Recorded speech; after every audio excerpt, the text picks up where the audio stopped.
મારે એ જાણવું છે કે મેં એ જોયું છે કે તમારું જે પેલું હાથી પરિવાર જે હતું આખું, હંસરાજ હાથી લઈ લો કે કોમલ ભાભી લઈ લો કે તને લઈ લો, ગુલાબ કુમાર ગુલાબ કુમાર હાથી, આનું સાચું નામ ગોલી નથી, ગોલી નથી, સાચું નામ ગુલાબ કુમાર ગુલાબ છે. કુમાર છે કેરેક્ટરનું. હા, તો તમને લોકોને જે પેલું ખાવાનું દર વખતે આપતા હતા સેટ ઉપર, કે જે બી એપિસોડ હોય કે આ લોકોને શું કે ડાયલોગ આપ્યો તો કે ના 2 પ્લેટ સમોસા હાલ દો, એવું થતું હતું તમારી જોડે?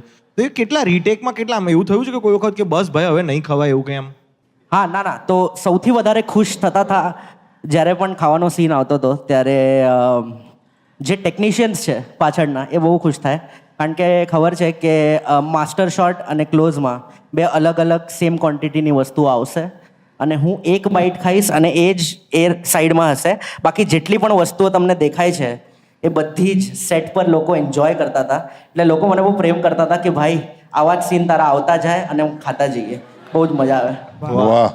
એટલે આમ સારું કહેવાય કે left over, not technically left over, but શોર્ટમાંથી વધે તે ખાવા મળે. બાકી સેટ પર કેવા ખાવાના હોય છે એ અમને ખબર છે. બફેઝ બહુ વિચિત્ર પ્રકારના હોય છે. એ ગુલાબ જાંબુથી તો પિંગપોંગ રમાય એવા આવે.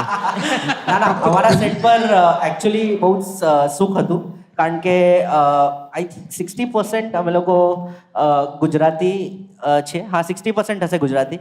તો બધા જ પોતાનું ટિફિન લાવતા હતા અને બ્રેકમાં બધા જ બધાનું ખાવાનું ખાય અને એકચ્યુઅલી બહુ મજા આવતી હતી. તો સેટનું ખાવાનું તો બહુ ઇરેલેવન્ટ થઈ જતું હતું, કોઈ ખાતું જ નહોતું. અચ્છા, એટલે ડબ્બા પાર્ટી જ થતી હતી દરરોજ? ડબ્બા પાર્ટી એકદમ. મારે પેલું પૂછવું છે, આ બબીતાજી શું લાવતા હતા ટિફિનમાં? ભાઈ બધું જ લિટરલી એ પણ ખાવાના બહુ શોખીન છે અને એ એમનું બધું જ લાવે, વેજ નોનવેજ બધું જ ખાય છે અને એ બધું જ લાવે. એમનું ફિશ લાવે, રાઈસ લાવે અને બધું જ લાવે યાર, બધું જ લાવે. અરે વાહ, સરસ. બસ કોઈ પાછળથી રસગુલ્લા બોલ્યો. રસગુલ્લા